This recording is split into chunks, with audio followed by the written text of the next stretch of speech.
Kris, I want to ask about Evan Bouchard and the penalty kill, potentially. I'm not sure if that's something we're looking at here, but I know you've lost some penalty killers, so does he have the skill set? Do you think we'll see it?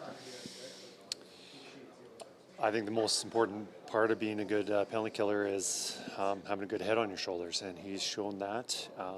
Another good attribute is being able to clear the puck. So much trouble or goals against chances tend to happen after a puck is not being able to get out of the zone. He's as good as anybody in that position. So yeah, there'll be some penalty kill time for him, and yeah, I think he'll be able to handle it. And whether he's in our top 4 or maybe our 5th penalty killer, but he's definitely going to be involved. From when you first arrived to maybe mid-playoffs when he was kind of at his peak, what did you notice about his defensive game, where he took it? Yeah, I thought he was very responsible.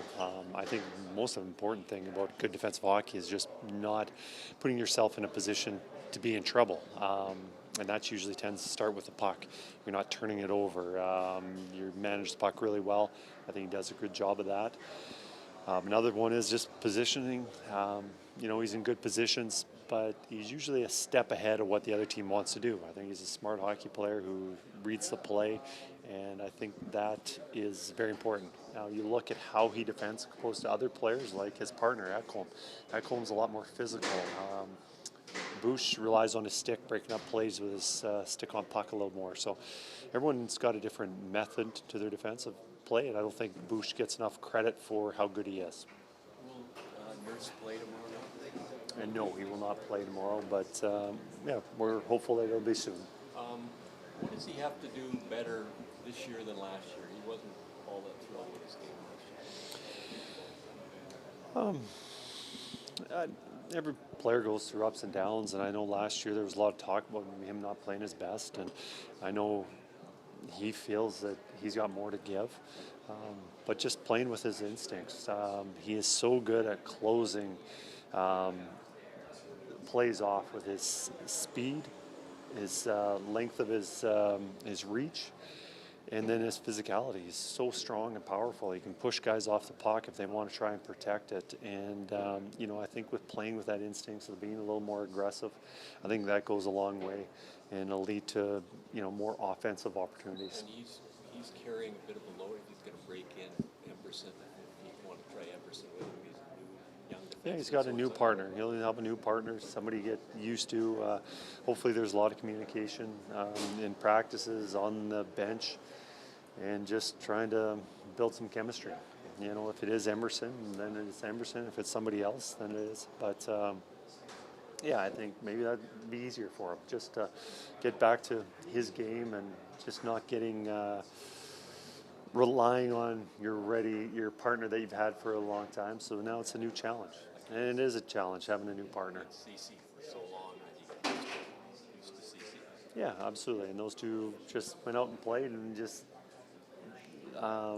didn't have to communicate so much. But I think just with a new partner, it's a new challenge, and I think it's a good challenge for him. When you look at the right side, you mentioned Emerson, Stetcher, and Brown.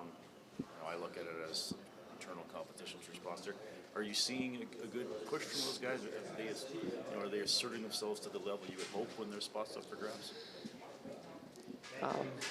Yes, I have. I was just a little hesitant just because unfortunately, a lot of those guys that were in that away Calgary game, I didn't get the opportunity to watch that game. Obviously in video, but I wasn't there for that game. So a lot of those players I haven't seen. I've seen very little of, and some of them I haven't seen at all live. So as we move forward in our last 4 exhibition games, I'll have the opportunity to see them. They'll be in the lineup a little bit more, and I'll be here for all of the games, so I'll have a better feeling on, how good they are.